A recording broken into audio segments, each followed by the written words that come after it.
back again. Did a lunch myself at the Salvation Army, and it's awesome food as always, and very clean, very nice. And yeah, everyone should have a system like that.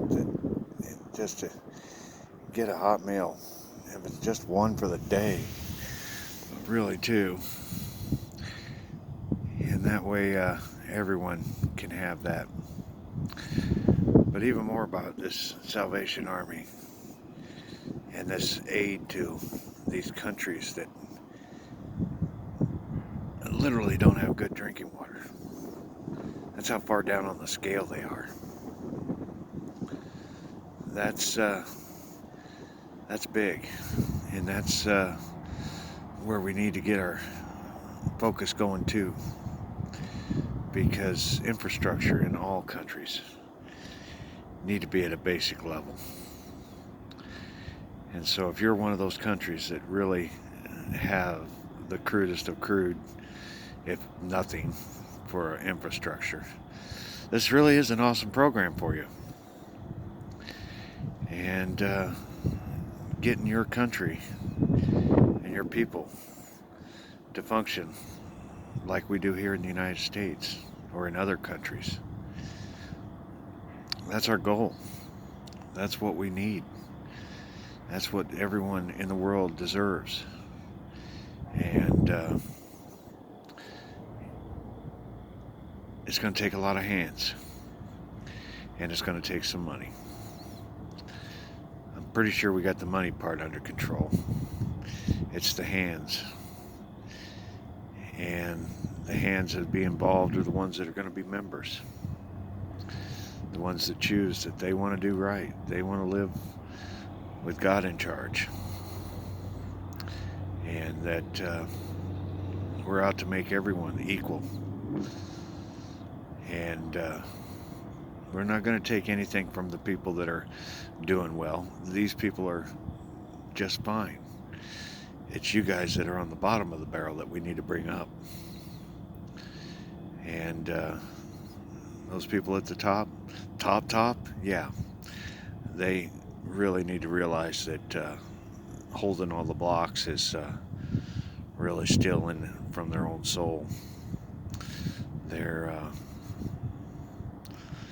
actually condemning themselves to be a pharaoh. And I don't want that for them either.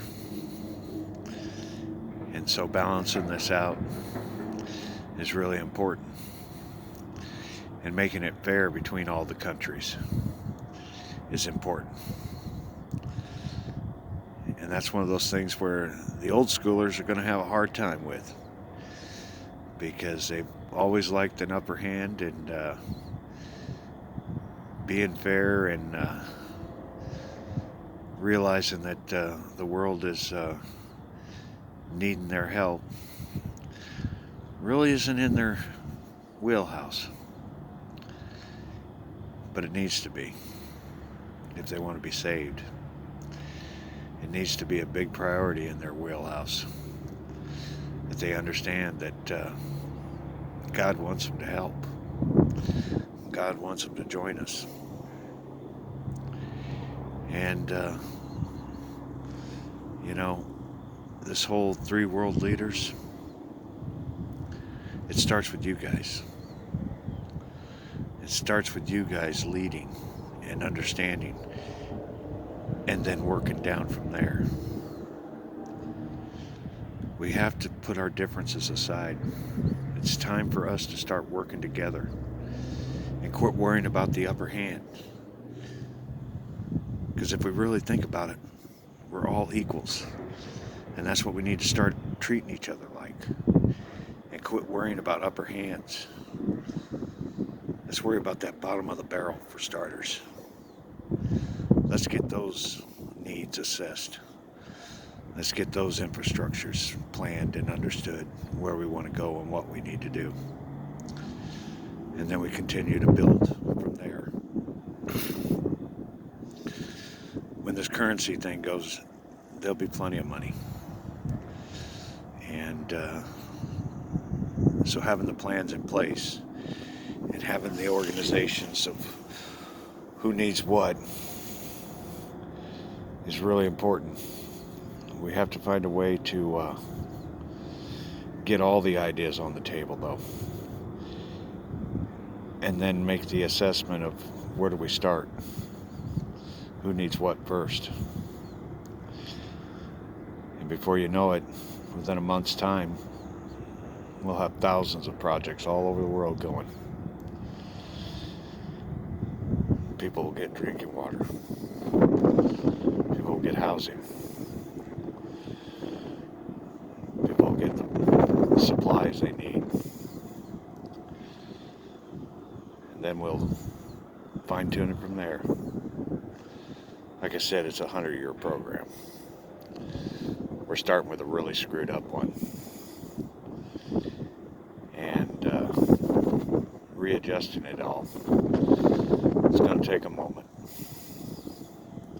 But it's time to take that moment and to figure out what we need to do and where we need to go and what countries really need the help first.